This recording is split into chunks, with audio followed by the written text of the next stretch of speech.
করে নাউজুবিল্লাহ। কাজী এই কারবালার শিক্ষা হচ্ছে সত্য এবং মিথ্যার লড়াই। হযরত হুসাইন কারবালার দিন লড়াই করেছেন সত্যের জন্য, ইসলামকে রক্ষা করার জন্য, খিলাফত ব্যবস্থাকে রক্ষা করার জন্য।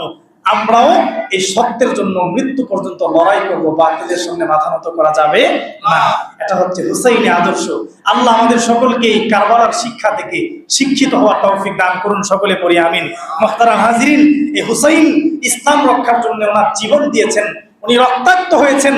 আহলে বায়আত ৭২ জন শাহাদাতের অমীয় পানি পান করেছেন, কিন্তু তারা মাথা নত করেন নাই। কাজী আমাদেরকেও কখনো কখনো ইসলামের জন্য জীবন দেওয়া লাগবে, অর্থ দেওয়া লাগবে, মেধা দেওয়া লাগবে, শ্রম দেওয়া লাগবে। দিতে রাজি আছি না নাই? সবাই বলেন আছি না নাই? ইসলামের জন্য আল্লাহ আমাদের সকলকে কবুল করুন, সকলে পড়ি আমিন। আপনাদের কাছে আমি ছোট্ট একটা আবদার করবো। আজকে মুহররম মাস, পবিত্র মাস, এই গুরুত্বপূর্ণ মাস আল্লাহর মসজিদের জন্য গত জুমাতে আমাদের ভাই হাফেজ শরীফুজ্জামান বাদশা ভাই আপনাদের কাছে আবদার করেছিল